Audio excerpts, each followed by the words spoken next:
2번 문제 한번 보자. 2번. 자, 첫 번째 2-1. 제시문가의 밑줄 친 기억을 중심으로 그림 1과 그림 2를 각각 설명하고, 여기 첫 번째 제시문 나와 그림 1, 그림 2 모두 활용해 가지고 뉴욕이 도시로서의 지니는 계층적 특성을 서술하세요. 이렇게 돼 있네, 그지? 자, 먼저 가의 경우에 나와 있는 거 확인해 볼게. 이건 컴퓨터, 실제 세상인 사회와 가상공간 인터넷을 비교한다면 뜬금없다는 생각이 들 만큼 둘의 성격은 서로 다르다. 그런데 신기하게도 둘은 한 가지 틀로 볼 수 있는데 그 이유는 모두가 네트워크라는 점이 공통점이다. 요 점은 현실이나 실제 현실이나 가상세계나 연결돼 있다는 거지. 네트워크란 점과 선으로 연결된 형태.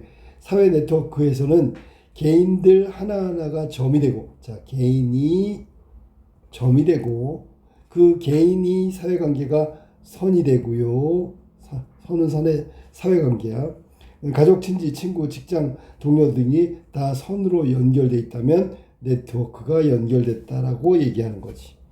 인터넷에서 칩이 컴퓨터이고, 인터넷에서는 점이 컴퓨터이고, 점.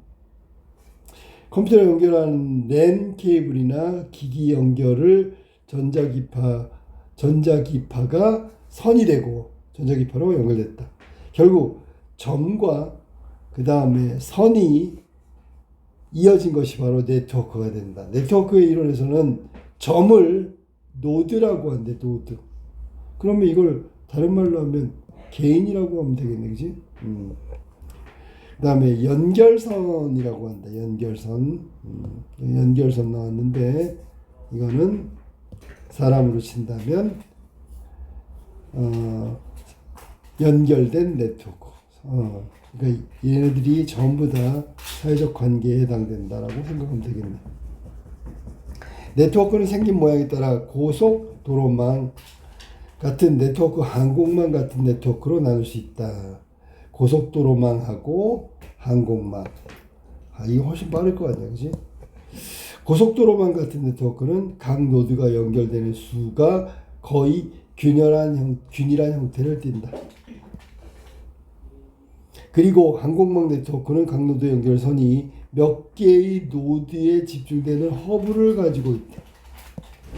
복잡한 형태를 띠고 있는 것을 말하는데 이거를 척도 없는 복잡계의 네트워크라고 하고, 척도가 없다는 것은 평균 연결 개수가 정해지는 게 아니고 쉽게 정할 수 없고, 고속도로망과는 달리 항공망에서는 노드를 연결하는 선의 개수가 적은 노드부터 연결이 많은 허브까지 분포가 너무 넓어서 특정한 숫자, 척도를 정할 수 없을 만큼 조밀하게 연결되어 있다. 그런 얘기다. 자, 그러면 가에서 노드가 어떤 점이라고 그랬잖아. 기점이지, 그지? 그러면 그림 1 한번 볼래? 그림 1에 기점이 되고 점이 되는 건 뭘까요? 첫 번째, 세계 주요 도시 간의 항공 교통망. 그러면 이건 당연히 도시가 점이 돼야 되겠지, 그지? 이해됐냐? 그리고 그림 2에서는 얘는 또 뭐야? 인터넷 통신 정보량이네, 그지? 그럼 그림 2에서는 인터넷 통신 정보량을 말하고 있으니까 정보량은 다른 말로 하면 전송하는 양이라고 해도 되겠네.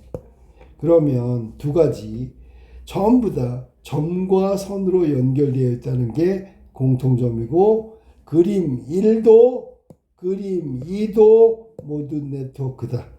네트워크. 이거 공통점이잖아, 그지? 그러면 네트워크가 연결되는 점에 해당되는 것이 도시들이다. 그럼 선에 해당되는 건 이거는 이제 거기 나온 대로 이게 왔다 갔다 하는 거야. 전송량 연결돼 있다는 거지. 자, 기업 같은 경우 그림 1에서 보면 도시야, 도시. 도시들이 점이 되고요. 그림 2에서도 여기서도 도시가 점이 되는 거야. 그런데 문제는 여기는 직접적 연결이잖아. 그림 1은 항공망이라는 게 비행기 왔다 갔다 하는 거지, 그지? 그러면 그림 1의 항공교통망은 네트워크 직접적 고속도로망하고 비슷한 거지, 그지? 그 다음에 그림 2의 경우에는 이거는 통신망이니까 항공망이라고 해야 되겠지. 직접 선이 이어진 게 아니니까. 왔다 갔다 하는 게 아니야. 이게 인터넷 공간에 전자기파를 통해서 전송되는 거니까. 됐죠? 자, 그러면 그림 1에서 한번 확인해 볼게요. 그럼 여기 시커멓게는 뉴욕, 또 하나는 도쿄, 그 다음에 파리가 되겠네. 이 세 도시는 거점이야, 거점. 맞지, 그지?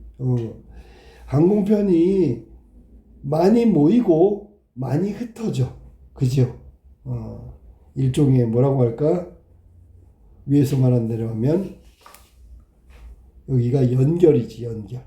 직접적으로 연결된 거니까 연결이 되는데, 그러면 요거하고 반대의 경우를 한번 찾아볼까? 반대의 경우는 제일 처음에 여기서 본다면 전혀 연결이 안 되는 끝선을 찾아봐야지.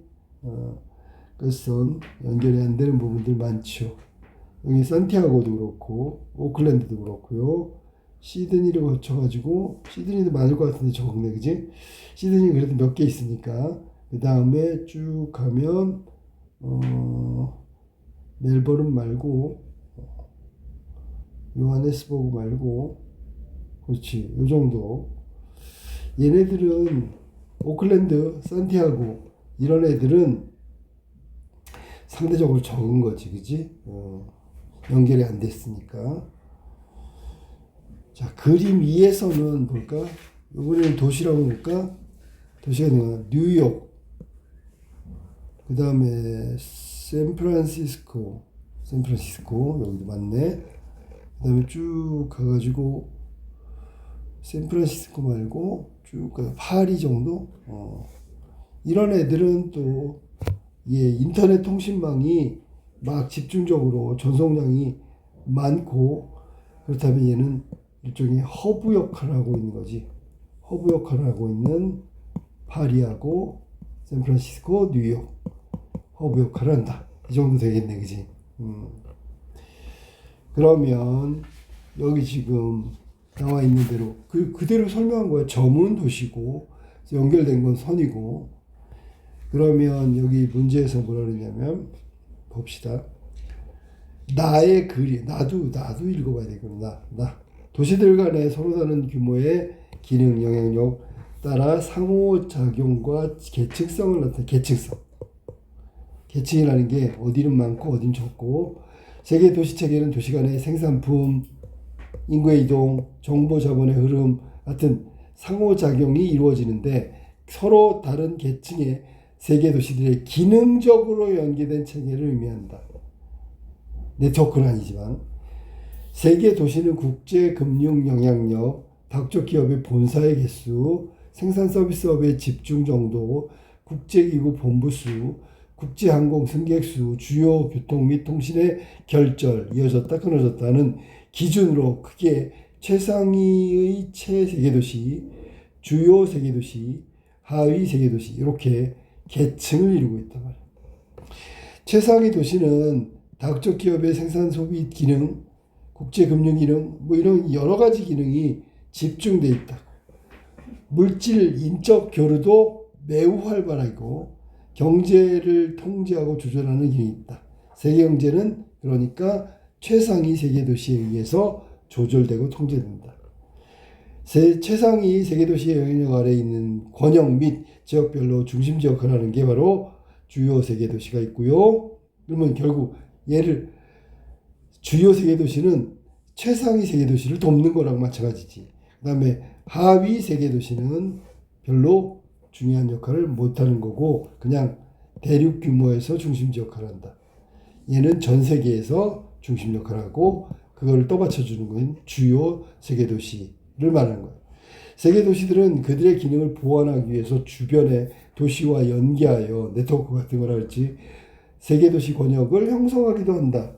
최근 교통, 통신망의 발달의 영향으로 세계 도시들 간의 상호작용이 더욱 활발해지고 세계 도시의 계층성이 뚜렷해지고 발달하고 있고 상호작용도 더욱 활발해지고 연결망이 발달한 세계 도시들은 도시 간의 긴밀한 연결성을 통해 도시의 역동성과 효율성, 경쟁력을 유지할 수 있다. 그래서 결국 연결을 통해서 이런 부분들이 유지되고 있다. 이렇게 해서 끝났다고. 그러면 나에서 지금 설명하는 그 도시는 허브라고 아까 얘기했는데 인터넷 전송량도 많고요.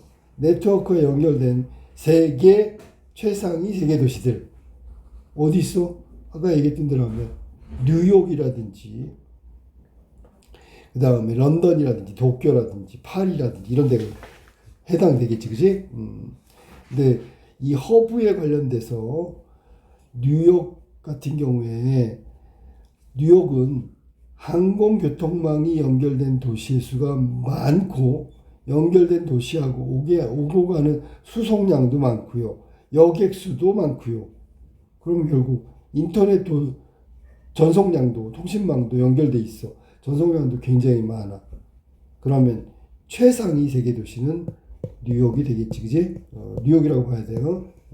그러니까 뉴욕이 다른 도시들에 비해서 세계 그 어떤 경제에 그걸 조절하고 위에서 뭐라 했어?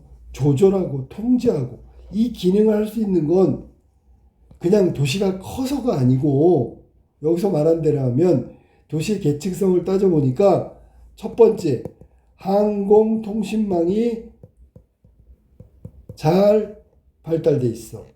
그러니까 뉴욕을 중심으로 연결된 도시가 굉장히 많다고. 이게 첫 번째.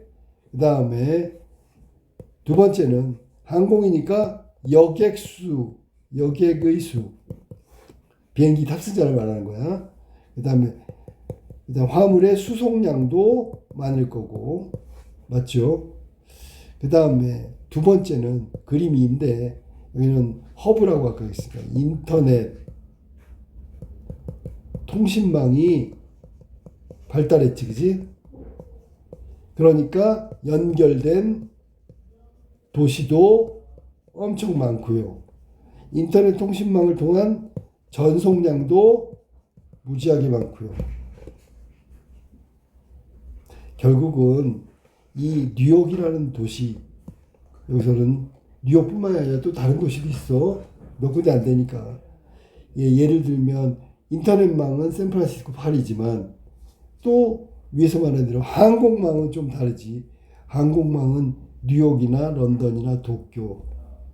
그러니까 도쿄 같은 경우는 항공량은 많은데 인터넷 전송 이런 것들은 좀 떨어진다고. 허브로서의 기능. 여객수는 많은데 인터넷 전송량 이런 것들은 다른 도시와 연결이 좀 적단 말이야. 그러니까 뉴욕이 경쟁력은 바로 이런 거란 말이지. 뉴욕의 경쟁력, 역동성, 효율성 이런 것들이 뉴욕이 전 세계의 경제를 통제하고 조절할 수 있는 이유는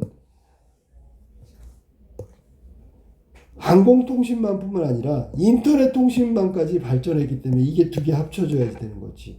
그러니까 최상위 세계도시로 자리를 잡을 수 있는 것, 즉 그 위상이 인정되는 이유가 두 가지가 다 갖춰졌기 때문이다.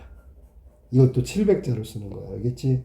그래서 여기는 2-2를 잘 해석을 해야 된다라니 그림에 나와 있는 점, 도시, 연결, 항공망, 직접적 연결, 그 다음에 그림이는 점, 도시. 그런데 인터넷 전송량도 많고요.